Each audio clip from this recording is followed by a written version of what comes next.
Lamar had the biggest performance of the weekend. You look at pretty much any stat. He had the best EPA per drop back. They were absolutely rolling.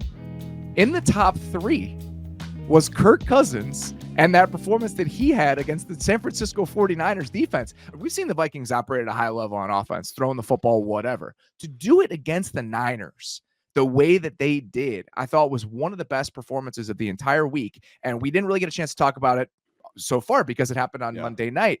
You go back and watch Kirk against San Francisco on Monday night. What was the number one thing that stood out to you when you rewatched that game? Zero pressure up front affecting Huge. Kirk Cousins. And it's not like I don't think people understand, and we're going to try to tell you because we dive deep in the weeds in this show. And it's like it's not about sacks. It is not about sacks. It is about pressure rate and affecting the quarterback. And boy, Kirk Cousins he threw it 45 times, okay? And there's one scramble. So I think they called 46 to 47 pass plays. And maybe on 3 to 4, he was sped up out of 47. And you're talking about the vaunted Niner gang pass rush that couldn't get home. And now I don't know if it's because the Kirk Cousins led Minnesota Vikings offensive line with that Kirko Chains guy going on, that they got some magic voodoo that all of a sudden the offensive line is playing like at lights out level, or if it was because it was a master class of play calling and audible checking in general by Kevin O'Connell and Kirk Cousins. The number one thing that stood out, Kirk Cousins operated at the line of scrimmage better than I've seen a quarterback in the past few years. They were up ready. They were set. They were getting reads on what San Francisco was doing defensively, and they were audibling at the line. I'm telling you, I saw like 20 to 40 plays that was an audible, a check with me. Hey, yelling it out. What are we doing? Let's do this. To me, that is how I enjoy playing quarterback, because I know I'm going to get in the right call at the right time. And then eventually the 49ers figured it out 3 quarters too late, because they sort of shut them down halfway through the third quarter into the fourth quarter, because as soon as Kirk Cousins would check, they would end up saying, no, check. You saw Fred Warner saying, hey, playing a guitar, let's play it, checking all these different things. So they made the adjustments, but Minnesota definitely won that game in terms of just like the mind and the mental battle. It's so funny that you say all this, because it's exactly what I wanted to ask you about with his operation at the line of scrimmage. And this another example. Kevin O'Connell comes in, new offense. Okay. They comes from the Rams. They had all that success when they won the Super Bowl. It's like, all right, we just want this right away. We just want them to hit the ground running. We want everything to come together right away. And for so many reasons, it's just never going to be like that. So I think a couple different things that feel different about this Vikings offense compared to what they looked like last year, even when they had some really nice moments. They won 13 games, but on a down-to-down level, the offense was not nearly as good as the final record would lead you to believe. No. The offensive line is playing better than it did last year. Okay. Ed Ingram, their right guard, was a huge liability last year. Just full stop. He was a huge liability. He's been a little bit better. They've gotten better play from the interior of the offensive line in general. The tackles are very good. So the pass protection is just better than it was last year. And I think that is a hugely important thing. I also think that Kevin O'Connell did a fantastic job on Monday with help. All the chips, all the late releases, just being so conscious about how we're going to give our tackles specifically a lot of help. So if we're chipping on the edges on almost every single play, we've got 3/2 on the interior, and we're going to have time no matter what happens. But the other side of this is how much more comfortable Kirk Cousins clearly is with the pre-snap operation within the offense. And we know within that Shanahan system, and especially the way that Sean McVay has been trying to do it over the last few years, how much shit do you get as a quarterback in the huddle? You get 2 plays, you get all these different motions, and there's just a million different things happening. And he seemed so in command of what they needed to get into and why. And that takes a while. Now we're a season and a half into this, and you can just feel the amount of enhanced comfort and confidence he has with what he's seeing.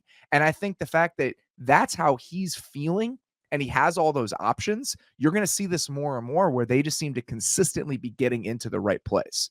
Well, and that's what Kevin O'Connell wants to do. That's how he wants to operate. And like you said, it took a year and a half, and I think they had been doing that a lot more this year. And then what makes it even more special is you did it without the best receiver in the game, right? Like, Yes.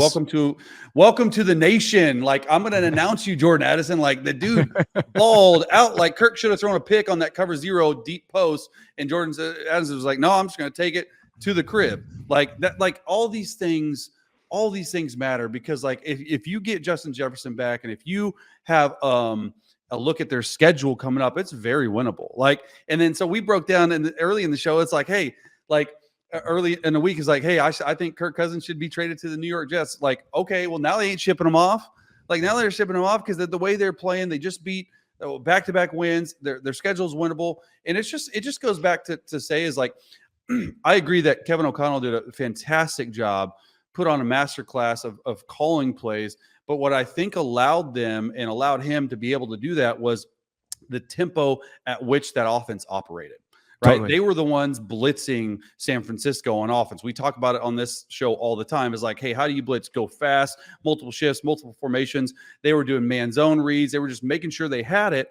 And then they were getting to the line of scrimmage with 20 to 25 seconds, be able to see what's happening. And I guarantee you it's happened before. And this is sort of what I was seeing watching the game from a trained eye, was that Kevin O'Connell was in his ear, Kirk Cousins' ear, while they were at the line. So Kirk was able to make some of those checks. So not every single bit of these 3 play calls is on Kirk, and for Kirk to get to the right play. So it was a good mix of like, hey, here's 2 plays. We're going to run and we're going to have a run. We're going to kill it to a pass, and you're going to alert something versus man, because San Fran played a lot more man than I thought they had, especially on second and long. So they had some good man beaters, and there were a couple man beaters that San Francisco checked out of, and they were running a mesh route, and he still just stayed with his read and hit it. So it was just a good operation offensively for the Minnesota Vikings.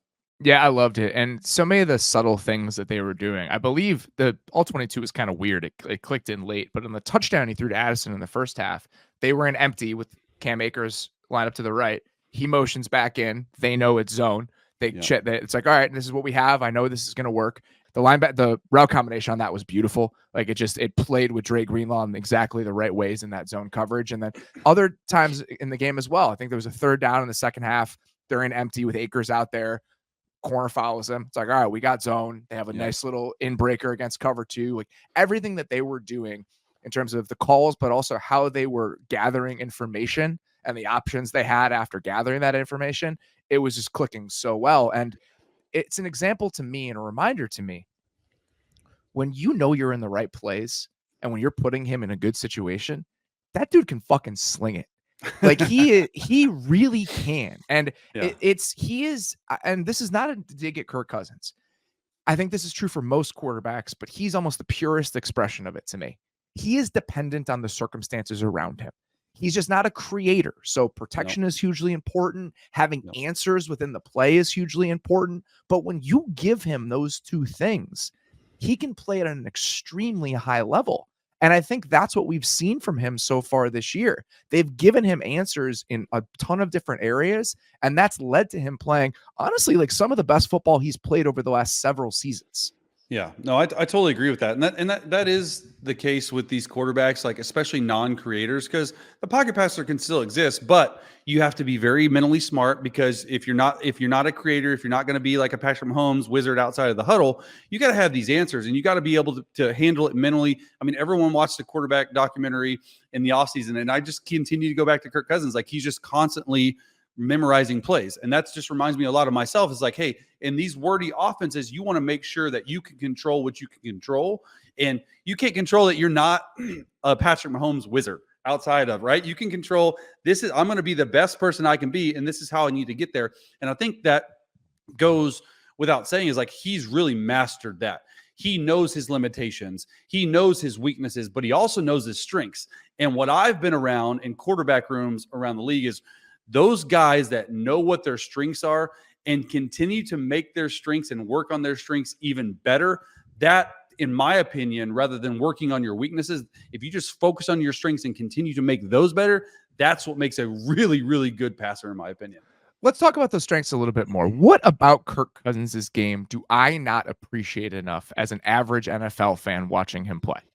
I just think we've talked about how he operates. It just looks ho-hum on TV. Like, all right, they're just up there running a play, but there's so much intricacies, like getting the play from Kevin O'Connell, which sometimes is 3 plays. We talked about it. It could be a pass, alert to a pass, and then, hey, kill it versus man to this run or something, like whatever it may be. It could be 3 plays, right? And so Kirk's having to understand, hey, of the 3 plays, I only need to call 2. I need to call the formation. I need to tell everyone what to do. I need to actually go into the huddle, command the huddle. I need to break it with 20 seconds so Kevin O'Connell can come into me and check something else that I might not know, that I might not see. And then, oh, by the way, I have to snap the ball. And then what coverage are they in? Are they blitzing or is it cover 2? Oh my gosh, I don't know. Oh, completion. Oh, got to do it again.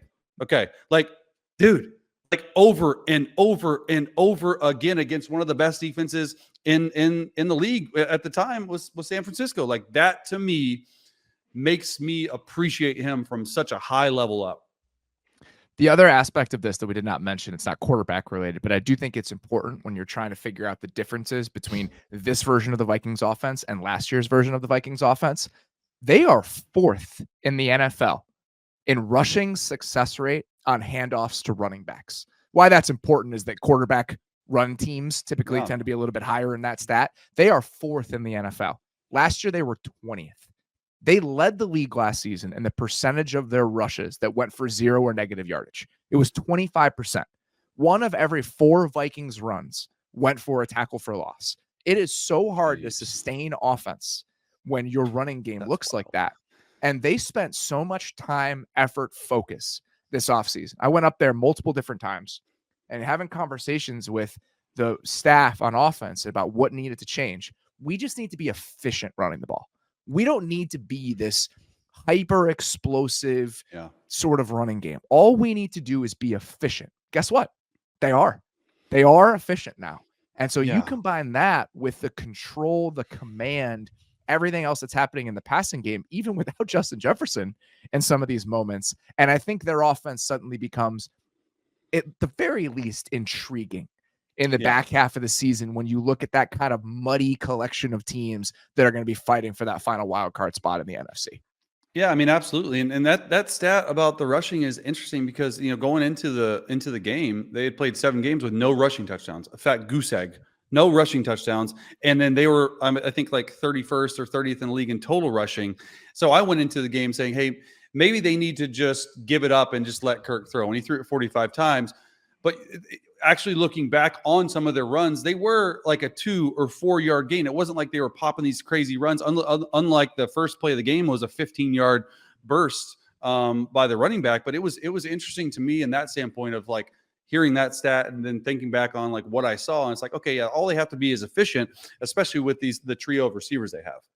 And I think that they just a lot of smart stuff went playing against the Niners. Screens, they hit a couple big screens. They hit a trick play, understanding that team is going to get upfield. How can we get some chunks against them? And some of the best stuff they did in the running game is just split zone.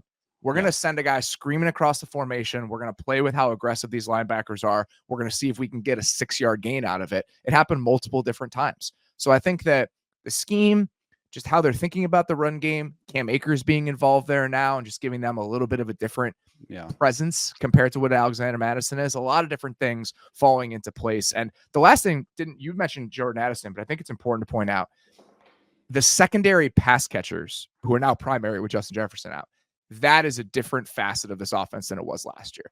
Hockenson gets their midseason. I think they're figuring out how to incorporate him into what they are. And then Addison, even if Adam Thielen's playing pretty well right now in Carolina, Addison gives them so much more explosiveness at that other receiver spot, so much more verticality that I think, again, it puts air within the defense. So now you have Hockenson operating in that space because you have a secondary outside receiver now that's just a different sort of presence than Thielen was for them. So watching it all kind of fall into place this way based on what their plan was this offseason, it's exciting. Like, it's just one of those things where it's nice to watch a plan come together, and that's kind of what this Vikings offense feels like right now. Yeah, I mean, and you hit it right on. I would say their offense is intriguing to watch because even their third receiver, KJ Osborne, is no, like, he needs to get his flowers too because he can make plays as well. So they have, when they get JJ back, like, they're going to have 4 really good pass catchers. If they can continue to keep Kirk Cousins upright, intriguing is the word I would use as well. I also think Hawkinson is just pretty good. Like he Pretty good. consistently was winning Yeah. one-on-one matchups with linebackers in that game, whether it was Yeah. Fred Warner or Dre Greenlaw. So Yeah. watching him be that sort of presence where this is a plus matchup for us almost all the time, it's huge. It's huge Yep. within your offense. You can construct things around him to really allow him to shine. And I think that we saw that this week.